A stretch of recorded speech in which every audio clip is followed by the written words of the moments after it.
기독교의 복음의 핵심은 네 가지입니다. 하나는 예수님의 동정녀 탄생, 동정녀를 통해서 탄생한 사건. 두 번째는 십자가를 통해 구속하신 그 십자가의 달리심. 그 다음에 세 번째는 부활입니다. 그리고 네 번째가 승천이십니다. 그런데 이 예수님의 동정녀 탄생이나 십자가 죽으심, 부활 이 사건은 다 이 땅에서 이루어진 일들이에요. 다 또 그 사건을 많은 사람들이 목격했고, 그런데 승천은 예수님이 이 세상을 떠나서 하나님 보좌 우편에 앉으시는 하나님 나라의 하늘로 올라가신 것을 말합니다. 근데 하늘로 올라가신 건 이제 예수님 이 세상에 더 이상 계시지 않은 것이죠. 예수님 승천하실 때 어떤 의미에서 보면 매우 소극적인, 아주 소규모적인 그런 의식이었습니다. 마지막 승천하신다고 뭐 수만 명, 수십만 명이 와서 예수님을 환송한 것도 아니고, 뭐 예수님에게 꽃다발을 다 드린 것도 아니고, 선물을 드린 것도 아니고, 예수님이 또 마지막에 장엄하게 뭐 연설을 하신 것도 아니에요. 우리 여기서 통찰해야 할 것은 정말 예수님의 승천이 마지막인가? 마지막인가? 아닙니다. 그것은 끝이 아니었어요. 예수님이 지상에 계시지 않고 하늘로 올라가셨으니 이제 끝이구나 라고 생각했을지 모르지만 바로 그때부터 새로운 시작, 새로운 복음운동이 시작되었어요. 교회와 성도들이 그때부터 복음에 불타오르기 시작했습니다. 그러기에 우리의 머릿속에 젖어 있고 박혀 있어서 잊혀지지 않아야 할 것이 무엇인가 하면 전도이고 복음운동입니다. 오늘 첫 번째 생각할 것은 복음운동은 가장 나중이 가장 새로운 시작이라는 겁니다. 지상에 예수님이 더 이상 계시지 않고 승천하셨으니까 이제 끝인가? 아니에요. 십자가에서 이미 다 이루었다고 하셨던 그 예수님의 말씀, 그 이루었다고 하시는 것이 예수님이 마침내 승천하심으로 그때부터 위대한 사역이 시작된 거예요. 예, 다 끝났다고 하는데 그때가 시작된 거죠. 우리 인생도 마찬가지입니다. 다 끝났다고 했을 때, 가정도 이제 뭐 우리에게 희망이 있을까 하는 그때부터, 신앙도 그래요. 이제 내가 더 이상 할 때 그때부터 시작이 되는 겁니다. 복음운동은 가장 나중에 된 것이 가장 새로운 시작이 된다는 것. 복음의 특성이 뭡니까? 복음의 특성은 끝나지 않는 특성이 있어요. 절대로 끝나지 않습니다. 복음은 어떤 경우도 변하지 않고, 심지어 주님이 세상 끝날까지 내가 너희와 항상 함께 있겠다고 약속하셨고, 예수님의 지상 사역의 맨 마지막이 승천이고 그것이 끝인 줄 알았지만 바로 그 시간이 성령 강림의 사건이 시작됐다는 거죠. 노아 홍수가 끝인 줄 알았는데 8식구통의 새로운 언약이 시작되었어요. 중세교회가 타락해서 끝나는 줄 알았는데 그때부터 마틴 루터 같은 개혁자들을 통해서 복음의 본질이 회복되고 성령의 바람이 일어나기 시작했고 복음 선교 시대가 열리게 되었어요. 오늘날 종종 회자되는 말 가운데 뭐 젊은이들이 교회를 떠나고 숫자적으로 줄어든다 하는 그런 걱정을 합니다. 그러나 그 걱정이 결론이 아닙니다. 바로 이 복음운동은 부활과 승천이 끝이 아니라 그때부터 시작되었던 거예요. 이것이 부활이, 예수님의 승천이 우리에게 준 선물입니다. 끝이라는 말, 뭐 더 이상 희망이 없다는 말, 그 웃기는 말이에요. 복음 안에서는 웃기는 말이에요. 누구 마음대로 끝이고 누구 마음대로 희망이 없나. 턱도 없는 얘기, 터무니도 없는 말이에요. 예수께서 승천하신 이후에 복음은 단 한 번도 폐기 처분된 적이 없습니다. 세상의 법이나 사상이나 윤리, 도덕 언제나 사람의 편리에 따라서 변했어요. 심지어 가족관계도 다 변합니다. 가족도 멀어져요. 부부의 애정도 변하고 없어지지만 복음은 아닙니다. 복음은 하나님의 힘이고 하나님의 섭리이고 하나님의 능력이기 때문에 그것이 사라지는 것을 생각할 수가 없는 겁니다. 모세가 광야에서 40년 동안 이스라엘을 인도하고 인생의 마지막을 맞이했을 때 그것으로 이스라엘 백성들이 광야에서 끝이었는가? 아닙니다. 하나님은 여호수아를 준비시켜서 하나님의 백성들, 언약 백성들을 인도하셨어요. 모세 때에는 광야에서 땅 한 평 갖지 못했지만 오히려 가는 곳마다 천대받고 의심받고 40년을 나그네로 살았는데 오히려 여호수아 시대에 이르러서 땅 한 평 없던 그들이 난공불락에 여리고 성도 무너뜨리고 가나안 땅을 정복하고 젖과 꿀이 흐르는 땅을 그들이 차지했습니다. 오히려 여호수아 시대에 더 큰 그런 위대한 시작이 되게 했어요. 이처럼 기도운동, 전도운동, 말씀운동은 언제나 끝난 법이 없습니다. 여러분들 여기에 넘어가면 안 돼요. 속지 마십시오. 이 말씀을 우리가 오늘 이 말씀 함께 같이 낭독하면서 성령이 여러분에게 큰 감동을 주시기를 바랍니다. 여호수아서 1장 5절 다 같이 읽습니다. 내 평생에 너를 능히 대적할 자가 없으리니 내가 모세와 함께 있었던 것 같이 너와 함께 있을 것임이니라. 내가 너를 떠나지 아니하며 버리지 아니하리니. 아멘, 아멘, 아멘. 예, 모세에게 함께 했던 것과 같이 내가 너에게도 같이 하겠다는 거예요. 약속이에요. 지금까지 땅 한 평 없던 너희에게 가나안 땅 전체를 주겠다는 겁니다. 우리 서울 모자이크 교회를 목회하는 나의 꿈이 있습니다. 우리가 감히 상상할 수 없는 이 복음, 이 엄청난 복음을 정말 아무런 대책 없이 전하는 교회, 아무런 소득이 없어도 전하는 교회, 한강에 돌 던지기라도 여전히 복음을 전하는 교회, 계산하지 않고 따지지 않는 그런 교회, 복음에 불타오르는 교회, 그것이 저의 가장 큰 소원이고 소망입니다. 지금 우리가 약하지만 바로 지금이 하나님이 일하실 때예요. 아멘. 복음은 언제나 새롭게 시작합니다. 복음이 역사하면 새로운 꿈틀거림이 우리 안에 솟게 돼요. 근본에 우리 교회가 뭔가 좀 계획했던 것이 있었는데 그 이루어지지 않았어요. 하지만 하나님이 또 다른 새로운 시작을 우리에게 주실 것으로 믿습니다. 예, 이 엄청난 복음 때문에 그래요. 이 복음, 이 부활의 능력, 영생의 복음은 본질상 끝이라는 개념이 없습니다. 새로운 것을 일으키는 성령의 힘이 있기 때문에 기독교는 끝나는 법이 없어요. 하나님께서 우리 교회 안에도 이렇게 시작하게 하신 하나님께서 또 다른 시작이, 그런 성령의 바람이, 복음의 운동이 우리 교회 안에 일어나기를 간절히 소망합니다.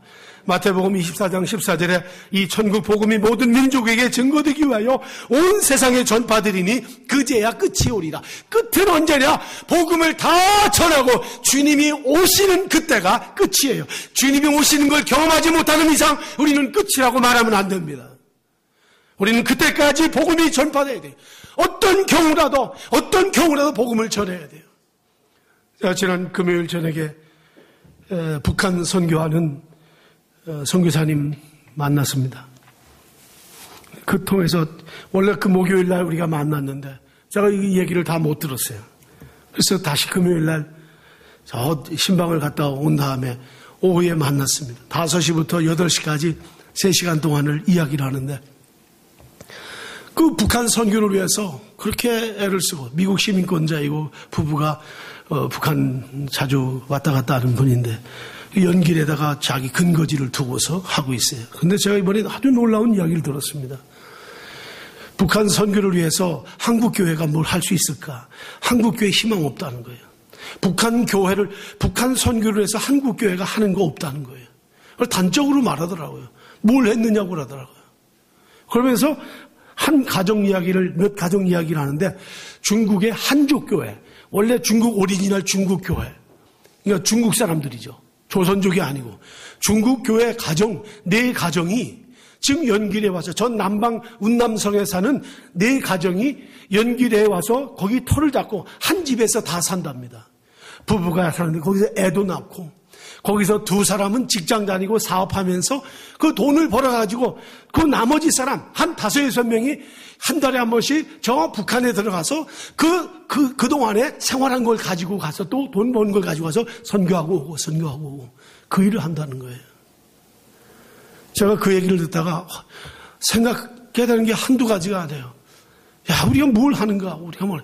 그 사람들이 자기 생업을 다 그만두고 복음을 위해서 지금 중국에서 이렇답니다. 전도를 하면 이런 말을 듣는데요. 예수 믿으라고 하면, 나 저 교회 다니는 사람들처럼, 지금 저 사람들처럼 내가 살 방법이 없다. 내가 살 수가 없다. 어떻게 저렇게 살 수 있는가? 난 그렇게 살 수 없기 때문에 내가 교회 다니기 두렵다 하는 그런 전도를 하면 그런 말을 한대요. 이게 강한 그리스도인이 아닌가? 허벌려 그냥 헛거비처럼 교회 다니는 만큼 그것이 아니라 저 사람들처럼 내가 정말 신앙생활을 할 수 있을까? 나 그래서 교회 다니기 두렵다. 이런 얘기를 한다는 거예요.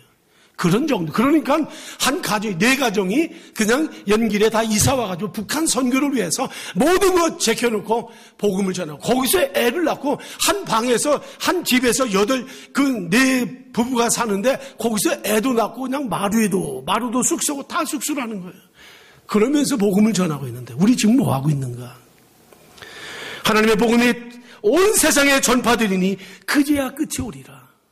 우리 북한을 위해서 조금씩 하자고, 애들, 북한 아이들을 위해서 무슨 돈 하나, 짜장면 한 끼 5,000원 하자고 하는데, 우리가 그것도 잘 못하잖아. 예? 사실은 예수님이 승천하신 후 더 큰 일들이 벌어졌습니다. 사람의 일은 끝이 있어요. 여러분, 로마 제국 보세요. 로마 제국 망하고 맙니다. 인간의 역사의 절망을 여실히 보여준 것 중에 하나가 로마예요. 그 다음에 저 그리스의 알렉산더 같은 온 세상을 다 지배하고 땅을 다 차지한 사람이 그냥 다 끝이 나고 말았습니다. 예술이나 사상이나 유행, 정치 다 종말입니다. 지금도 우리나라 정권이 바뀌는데 그도 옛날 거 없애버리려고, 그거 별것 아니에요. 그냥 단칼에다 없애버리고 새로 만들고, 다 세상은 종말이 있습니다. 끝이 있습니다. 그러나 복음은 끝이 없어요. 그런데 우리가 걸핏하면 뭐라고 합니까? 다 끝이다. 이제 더 이상 바랄 것 없다. 여러분, 그렇지 않아요. 함부로 이런 말 해서는 안 됩니다. 이것은 복음의 본질을 모르고 무지하기 때문에 신앙이 잘못될 수 있습니다. 우리 교회가 금년에 전도 많이 해야 합니다. 정말 전도, 여러분 한 사람이 전도대가 돼야 돼요. 전도대, 군대가 돼야 돼요. 한 20명 정도 우리 전도단을 좀 정해보려고 합니다. 예, 기독교는요, 본질상 강해지는 종교예요. 본질상 강한 종교입니다. 근데 하나님이 움직이시고 하나님의 능력이 임하시면 한 사람 때문에 복음의 능력이 강력하게 역사되고 증거된다는 것. 그래서 언제나 성령의 본질은 봇곳에서 새로운 시작을 일으키십니다. 우리가 복음을 전하기로 준비하고 기도하고 나서면 이전보다 세상의 어느 곳에서도 일어나는 이 복음 전도 운동보다 더 큰 역사를 일으킬 수 있습니다. 전 믿습니다. 이를 위해서 우리 교회에 기도의 강물이 흘러야 합니다. 도도히 흐르는 기도의 강물이 흘러가는 그런 즐거움을, 영적인 즐거움을 여러분이 가져야 돼요. 이런 영적인 즐거움을 회복해야 합니다. 복음을 효과 있게 전하기 위해서 전도 훈련도 받고 새로운 복음 운동에 우리가 참여해야 합니다. 이렇게 복음은 나중에 가장 새로운 시작을 이룬다는 것. 20절 한번 보시겠어요? 우리 다 같이 20절 읽습니다. 제자들이 나가 두루 전파할세 주께서 함께 역사하사 그 따르는 표적으로 말씀을 확실히 증언하시니라. 예수님이 세상에 계실 때보다도 승천하신 이후에 더 확실하게 복음이 증거되고 증언됐다는 말이에요. 이제 예수님 가셨으니까 끝이 아니에요. 우리에게 그게 안 됐으니까, 이게 우리가 뭐가 없으니까, 우리는 이렇게 약하니까, 아닙니다. 하나님은 그때 바로 새로운 시작을 일으키신다는 것을 믿으시기 바랍니다. 두 번째, 복음운동은 처음부터 나중까지 하나님의 권세를 사용하십니다. 기독교 복음운동은 처음부터 나중까지 하나님의 권세로 유지돼요. 하나님은 철학이나 어떤 종교 그리고 세상의 문화를 빌려 쓰신 적이 없습니다. 하나님은 부족한 것이 없으시고 하늘부터 내려오는 권세로 복음을 전하게 하셨어요. 그래서 하나님은 언제나 우리가 정말 이 땅에 사는 동안 하나님의 권세로만 역사하도록 인도하십니다. 15절과 16절 한번 같이 읽을까요? 시작. 너희는 온 천하에 다니며 만민에게 복음을 전하라. 믿고 세례를 받는 사람은 구원을 얻을 것이요 믿지 않는 사람은 정죄를 받으리라. 15절에 보면 하나님을 믿는 자들을 구원 얻는 권세로 우리를 쓰신다고 했어요.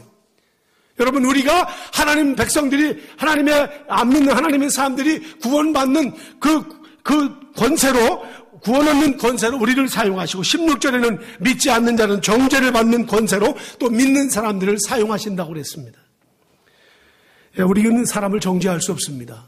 우리는 정죄 못해요. 우리는 정죄할 자격이 없어요. 정죄하지 못하겠어요. 다만 하나님의 권세로 우리를 사용하신다. 내 말을 듣고 예수를 믿으면 그가 구원 얻는 자가 되고, 내 말을 듣고 예수를 믿지 않는 자가 되면 정죄받는 자가 된다. 하나님이 우리를 하나님의 권세의 도구로 사용하신다 말씀하신 거예요. 그래서 17절에 복음을 전하는 자는 귀신을 쫓아내고 귀신을 부서뜨리고, 18절에는 뱀을 집어들고 무슨 독을 마셔도 해를 받지 않고 병든 사람에게 손을 얹어 나음을 얻게 하는 권세를 바로 복음을 전하는 저와 여러분들에게 주신 거예요. 이것이 사람이 하는 일이라면 솔깃하다가도 그저 중간에 멈출 수 있고 마칠 수 있습니다. 그러나 하나님이 하시는 일이기 때문에 우리는 믿습니다. 안 믿으면 정죄당해요. 하나님의 권세를 따라 믿으면 구원해요.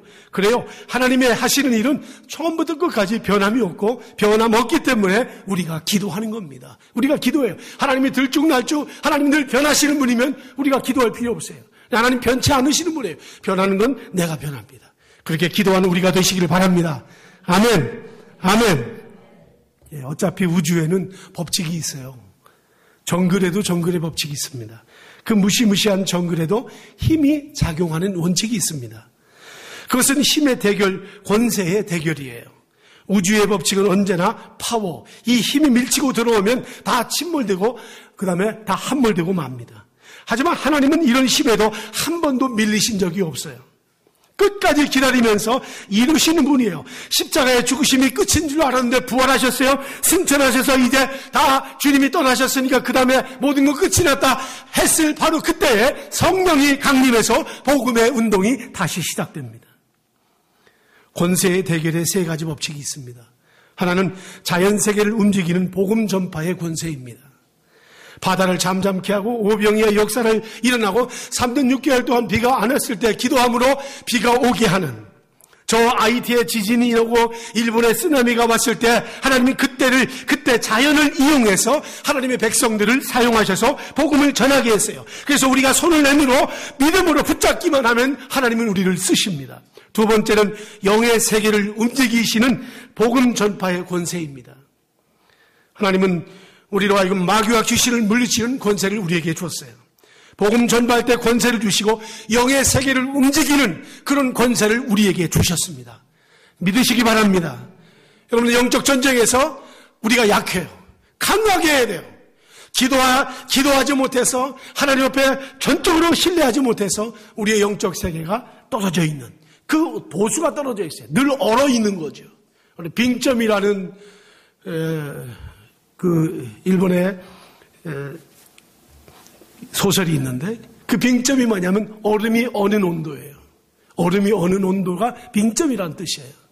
거기서 얼으면 그 다음부터는 끝이에요. 그 얼지 않기 위해서, 그 밑으로 내려가지 않기 위해서 애쓰고 노력하는 것이 인간의 삶이고 영적인 세계도 이건 통하는 거예요. 여러분들 빙점 이하인지 빙점 이상인지 우리가 돌아볼 수 있어야 합니다.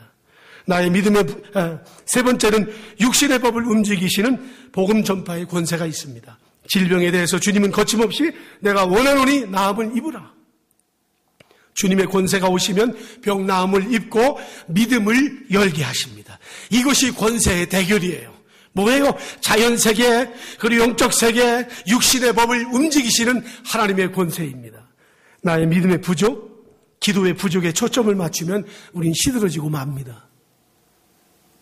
나에게 초점을 두면 하나님이 쓰시는 권세가 흔들리고 말아요. 애당초 우리는 권세가 없는 자들입니다. 우리가 무슨 권세가 있어요? 권세는 하늘로부터 오고 십자가에서 오고 부활에서 옵니다. 바로 십자가와 부활에 초점을 맞추면 부족해도 힘없어도 과거에나 지금이나 계속 강하게 역사하시는 하나님이십니다. 저는 물리학을 잘 몰라요. 근데 이렇게 조금씩 공부를 해보면 물리학에서 열역학이라는 게 있는데 그 열역학의 두 번째가 있습니다. 두 번째가 엔트로피라는 그런 무질서가 나타나는 과정이 있는데 이 엔트로피가 뭐냐면은 처음에 강했다가 나중에는 점점 약해지고 사라지고 날이 갈수록 점점 시들어지고 해이하게 되는 것을 말합니다. 그러나 성령의 법칙은 처음도 강하고 나중도 강하고 끝까지 강한 것, 이것이 성령 역학의 법칙이에요. 하나님의 권세만 붙잡으면 끝까지 하나도 줄어들지 않는 것이 성령 역학의 법칙입니다. 이것을 믿으시기 바랍니다. 그것이 우리에게 가장 필요한 권세예요. 여러분, 복음은 처음부터 하나님의 권세였습니다. 창조, 약속, 기적, 성령의 임재에 초점을 맞추면 다 되게 돼 있어요.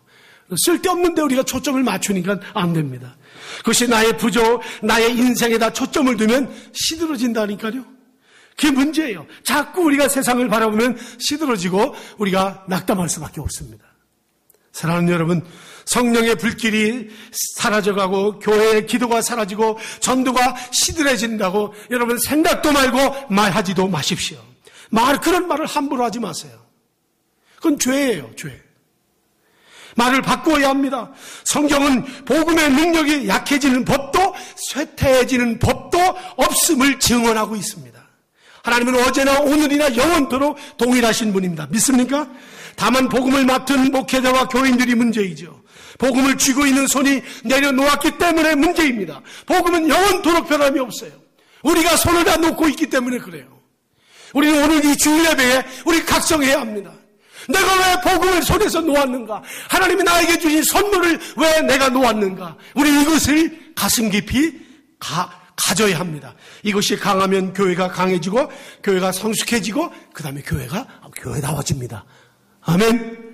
예, 하나님은 역사에 단 한 번도 복음을 흐지부지하게 하신 적이 없습니다.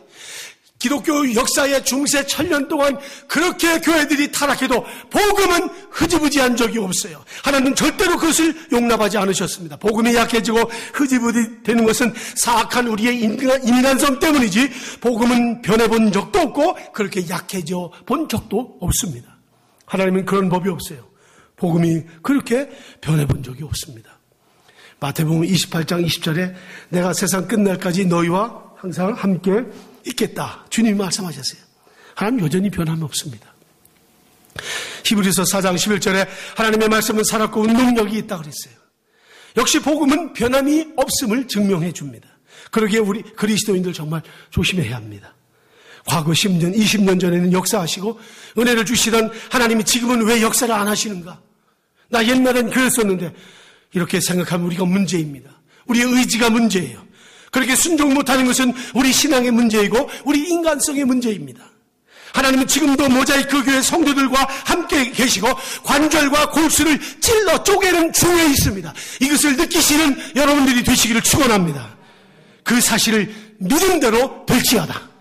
마태복음 28장 18절 말씀처럼 세상의 모든 것이 끝나는 것처럼 보여도 하늘과 땅의 권세는 여전히 영적인 우리에게 권세를 주셔서 마음껏 주님을 믿고 따르게 하셨어요. 그래서 세상이 아무리 요란하고 여러분의 눈에 어떤 시시하게 보여도 하나님의 권세는 처음부터 끝까지 줄어들지 않는다는 것. 우리의 손 닿는 곳에 있습니다. 따라합시다. 우리의 손이 닿는 곳에 있다. 멀리 있는 곳이 아니에요. 뭡니까? 기도라는 닿는 거리에 있는 거예요. 기도라는 우리가 기도하면서 그 닿을 수 있는 그 거리에 있어요. 복음은 쇠퇴하지 않습니다. 맡았던 자들이 쇠퇴이고 그 맡았던 자들이 문제를 일으켜서 우리 눈에 그렇게 보일 뿐이지 복음이 쇠퇴한 적은 한 번도 없습니다. 우리가 이제는 기독교 용어를 쓸 때 기도와 믿음의 용어를 쓸 때도 우리가 조심해야 돼요. 복음이 뒷걸음질하고 있습니다. 복음이 이 땅에서 쇠퇴하고 있습니다. 이런 용어를 쓰지 않아야 돼요. 오히려 복음을 맡은 우리가 문제를 일으켰고 우리가 순종하지 못했다고 표현하는 것이 주님께 근심을 끼쳐드리지 않는 표현일 것입니다. 한국 교회가 쇠퇴하고 있는가?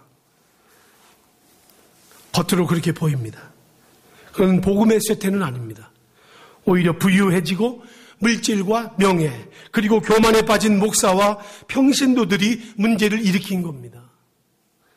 복음을 잡은 자가 복음을 내려놓고 세상을 따르면 복음이 우리에게서 떠나가고 결국은 내가 앞서고 교만하면 틀림없이 교회도 목사도 성도도 타락하게 됩니다. 지금도 믿는 자가 회개하고 순종하고 믿음을 회복하면 복음의 능력은 언제 어디선가 분명히 튀어나오게 되어 있습니다. 끝난 것이 아닙니다. 얼마든지 지금도 옵니다. 지금도 개인마다 곳곳마다 그렇게 할 때 민족이 살아납니다. 하나님의 역사가 여러분을 통해서 그렇게 일어나기를 축원합니다. 복음에 초점을 맞추면 바로 그 장소에서 귀신이 쫓겨나고 병든 자가 일어나고 하나님의 권세가 나타나고 인간의 독이 사라지고 내면에 자리 잡은 모든 악이 빠져나가는 거예요. 이것이 우리에게 다시 한번 쏟아부어지는 성령의 역사인 줄로 믿습니다. 우리 모두가 이제 2월부터 이제 마을 목장도 시작하고 또 제자훈련도 하게 되고 성경대학도 하게 되고 또 전도도 하게 되는데 이 모든 사역을 위해서 10가지를 외치면서 복음에 불타오르는 그런 성도가 되었으면 좋겠어요. 한번 따라합시다. 우리는 복음 전도에 하나님의 권세를 사용한다. 좀 크게 우리가 신앙 고백으로 하시기 바랍니다. 두 번째, 우리는 사탄과 귀신의 권세를 무시하고 몰아낸다. 우리는 복음을 맡은 자로서 하나님의 권세를 확신한다. 우리는 한 영혼이 구원받는 일을 인간의 권세에 맡기지 않는다. 다섯 번째, 우리는 한 영혼이 구원받으면 하나님의 권세로 변화될 것을 믿는다. 여섯 번째, 우리는 한 영혼이 구원받을 때 천국에서 잔치가 있을 것을 믿는다. 일곱 번째, 우리는 복음 전도가 나에게도 능력이 될 것을 믿는다. 여덟 번째, 우리는 교회가 전도를 잃으면 다 잃는다는 경고를 잃지 않는다. 우리는 전도하는 성도가 교회에서 가장 큰 자임을 믿는다. 열 번째, 우리는 복음 전도하는 시간에 성령이 임하시는 것을 믿는다. 믿습니까? 믿습니까? 믿음대로 되기를 축원합니다. 이 10가지 이제 우리가 늘 어떤 곳에나 실어 놓을 거예요. 정말 우리가 기회 있을 때마다 외칠 겁니다. 전도하면 하나님이 기뻐합니다. 전도하면 교회가 건강해집니다. 전도하면 내가 삽니다. 이것을 틈이 있을 때마다 외치면서 한국 교회를 살리고 우리 민족을 살리고 우리의 자녀들을 깨우는 새로운 역사가 여러분 한 분 한 분을 통해서 일어나기를 주님의 이름으로 축원합니다. 지금이 시작입니다. 지금이 시작이에요. 지금 시작해야 돼요. 이제 머뭇거리면 안 돼요. 그런 의미에서 우리 다 같이 한번 일어나겠습니다. 다 같이 일어나십시다. 다 일어나십시다. 오늘 말씀 우리가 다시 기억하고 되새길 때 우리에게 가장 밀려오는 가장 중요한 메시지 두 가지 있습니다. 하나는 복음의 끝이 없습니다. 믿음도 끝이 없습니다. 복음이 다 전파되고 주님이 재림하실 것이라고 했어요. 신앙운동, 성령운동, 복음운동, 기도운동 얼마든지 하나님이 할 수 있는 시간을 우리에게 지금 주고 계십니다. 그 여건을 우리에게 주셨어요. 이걸 놓치지 않기를 바랍니다. 두 번째, 하나님의 권세만 붙잡으면 돼요. 어떤 문제라도 내가 하나님의 권세를 붙잡지 않았기 때문에 우리가 문제였어요. 하나님의 권세를 붙잡으시기 바랍니다.